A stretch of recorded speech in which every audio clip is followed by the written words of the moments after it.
সাম্প্রতিক গত 3-4 দিন আগে গত জুমায় ফিলিস্তিনের একটা খতিব বক্তব্য দিয়েছে মাত্র 30 সেকেন্ড। জোরে বলেন কয় সেকেন্ড? গভীর মনোযোগ।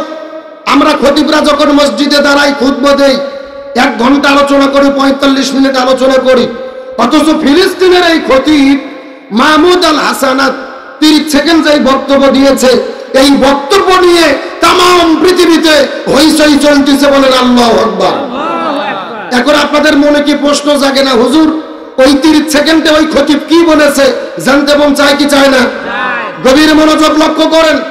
ওই খতিব মাহমুদ আল হাসানাত যখন মেম্বারে দাঁড়িয়েছে, মাইক নেওয়ার পরেই বক্তব্য দিচ্ছেন, যেই ফিলিস্তিনের 30,000 শহীদ, 70,000 আহত এবং 20 লক্ষ গৃহহীন ফিলিস্তিন মুসলমান ভাইরা আপনাদের ঘুম থেকে জাগাতে পারেনি, আমার 30 মিনিটের বক্তব্যে আপনারা ঘুম থেকে জাগবেন এটা আমি আশা করি না।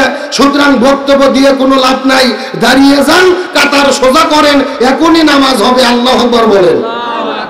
কি বলেছে আপনারা কি বুঝতে পেরেছেন? যে ফিলিস্তিনের 20,000 শহীদ হয়ে গেল মাত্র 2 মাসের ভেতরে, 70,000 আহত মানুষ হসপিটালে কাতরাচ্ছে, 20 লক্ষ মুসলমান গৃহহীন, ঘর বাড়ি ছাড়া, এদের কান্না মুসলমানদের কান্না দিতে পারেনি। তাম পৃথিবীর 57টা মুসলমান দেশ রাষ্ট্রপ্রধানগুলো মুখের মধ্যে কুলুপ দিয়ে বসে আছে, ওদের পক্ষে কোনো কথা বলে না। অতএব আমার বক্তব্য দিয়ে কোনো লাভ নাই যতক্ষণ পর্যন্ত ফিলিস্তিনের নির্যাতিত মুসলমানেরা মুক্ত না হবে, এতক্ষণ পর্যন্ত ওয়াজ করে কোনো লাভ হবে না। আল্লাহু আকবার বলেন। এখন আমরা বাংলাদেশের মুসলমান তো ফিলিস্তিনের ওয়াজ শুনতে খুবই পটু, ফিলিস্তিনের ওয়াজ শুনতে ভালো লাগে। এই যে রোজা যখন চলে আসে, রোজার ফজিলতের ওয়াজ আমাদের খুবই ভালো লাগে। যে কোনো বক্তাকে মাইক দেবেন, হুজুরকে মাইক দেবেন, মাইক পাওয়ার পরে একটা হাদিস বলে, মান সামা রমাদান ঈমানান ওয়া ইহতিসাবান গুফিরা লাহু মা তাকাদ্দাম মিন যানবি। ঈমান এবং ইহতিসাবের সঙ্গে রোজা থাকলে আল্লাহ জীবনের গুনাহ মাফ করে দেবে। ওরে সুবহানাল্লাহর সাউন্ড রে। আমার দিকে লক্ষ্য করেন, আমি রোজার হাদিসকে অস্বীকার করি না, কিন্তু ওই যে খতিব বক্তব্য দিল তার বক্তব্যের সঙ্গে আমি বাংলাদেশকে মিলিয়ে একটা বক্তব্য দিতে চাই। যেই বাংলাদেশে রোজার মাসে পবিত্র কোরআন তেলাওয়াতে ঢাকা বিশ্ববিদ্যালয়ে বাধা দেওয়া হয়। ঢাকা বিশ্ববিদ্যালয় কোন বিশ্ববিদ্যালয়? নবাব স্যার সলিমুল্লাহর দেওয়া 600 একর জায়গার উপরে যেই বিশ্ববিদ্যালয় প্রতিষ্ঠিত, ওই বিশ্ববিদ্যালয়ে কোরআন তেলাওয়াতে বাধা দিয়েছে কারা? এরা কি বৌদ্ধ? কথা কন। এরা কি হিন্দু? ওরা কি খ্রিস্টান? ওরা কারা? নাম ধারা মুসলমান। রমজান যখন আসে আমরা একটা হাদিস পড়ি, রোজা আসলে আল্লাহ শয়তানদের বন্দী করে, এরকম হাদিস পড়ছেন না? আমার কথা হলো, শয়তান যদি বন্দী থাকে তে কোরআন তেলাওয়াতে বাধা দিল কারা? এ কথা কন না কা? আচ্ছা, রোজার মাসে পাবনাতে সুদ চলে না, ঘুষ চলে না? এমনও বাটপার আছে, ভিটকে যে ঘুষের টাকা নিয়ে এসেছে, ও শয়তান বলতেছে এখন ঘুষের টাকা নেব না, ডোনার মধ্যে রেখে যাও, আমি ইফতার করার পরে গণনা করে নেব। এরকম আল্লাহর ওলি আছে না নাই? এখন আমার কথা সোজা, যেই বাংলাদেশে রোজা অবস্থায় যদি সুদ চলে, রোজা থেকেও যারা সুদ খায়, রোজা থেকেও যারা ঘুষ খায়, রোজা থেকে যারা কোরআন তেলাওয়াতে বাধা দেয়, এরা হলো শয়তানের বাচ্চা, বড় শয়তান। আমার মনে হয় শয়তান এই 12 মাসের মধ্যে রোজার মাসে বেশি খুশি এবং মজাতে থাকে। তার কারণে আল্লাহ ছেকলতে বন্দি করে রাখছে, ও বসে থেকে শরবত খাচ্ছে। কথা বল না, ও বলতেছে কে আমি বন্দি থেকে কি লাভ, সব তো 100 ডিগ্রি ফোর্সে চলতেছে। জোরকন কথা ঠিক কিনা? এখন আমি ফিরে যেতে চাই আসল বক্তব্যে।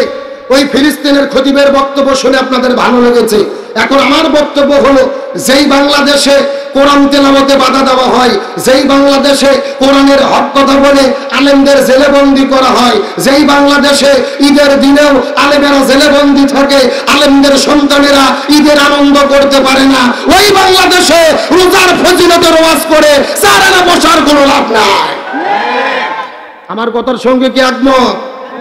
ও ফিলিস্তিনের ওয়াজ শুনতে খুবই ভালো লাগে, তে বাংলাদেশে যে ফিলিস্তিন চলতেছে, এ কথা কর না কা?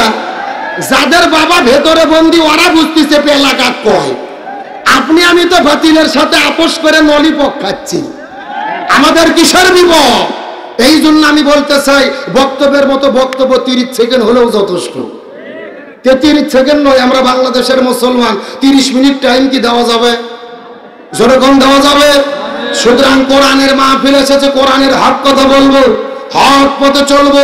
প্রয়োজনে কোরআনের কথা বলতে গিয়ে, কোরআনের পথে চলতে গিয়ে, কোরআনের আন্দোলন করতে গিয়ে নিজের জীবনের সর্বোচ্চ বিলিয়ে দেব। কোন বাতিলের কাছে মাথা নত করবো না। কারা কারা রাজি আছেন দুটি হাত আল্লাহকে তুলে দেখান। দেন একজন তাকবীর দেন।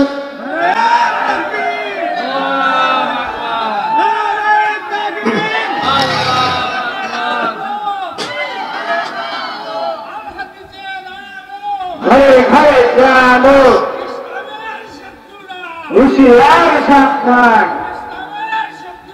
হুশিয়ার সাবধান। কে রে বুড়ো চাচা তাকবীর দিল, যুবকরা কি করলো? আপনাদের কি ভয় ধরতেছে নাকি? কে রে ভাই, কোরআনের মাহফিলে তাকবীর দিতে কি কোনো বাধা আছে? কোনো টেনশন আছে? কোরআনের মাহফিলে আল্লাহর নামে যদি তাকবীর বলা না যায়, হরে কৃষ্ণ হরে রাম স্লোগান দেব? মাহফিল যতক্ষণ চলবে তাকবীর ততক্ষণ চলবে। রাজি আছো মুসলমান? দেখে একজন দাঁড়িয়ে বাঘের বাচ্চার মতো তাকবীর দান তো দেখি।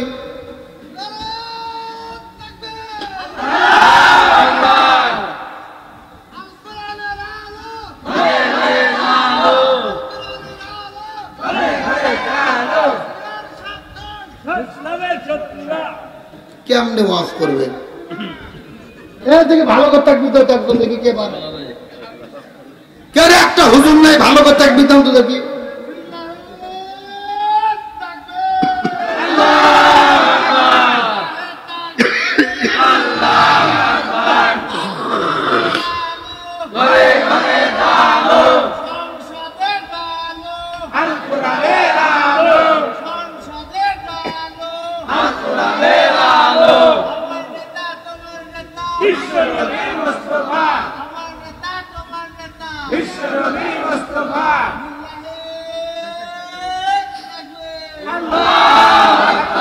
আলহামদুলিল্লাহ বলেন।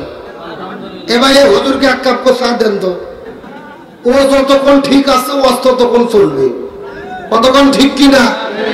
এখন যদি অনুমতি দেন আমি সরাসরি কোরআন থেকে তাফসীর শুরু করতে চাই। আপনারা কি রাজি আছেন ভাই? সব আমার সঙ্গে পড়েন। আউযু বিল্লাহি মিনাশ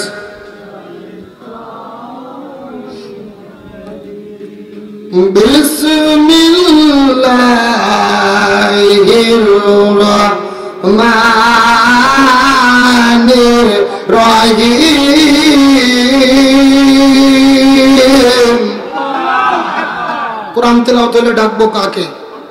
রাসূল বলেছেন যারা জীবিত অবস্থায় আল্লাহর নামে তাকবীর বেশি দেবে ওদের হাড়ের সমস্ত ব্যারাম আল্লাহ তাআলা ভালো করে দেবে। চিৎকার করে বলেন তো দেখি আল্লাহু আকবার।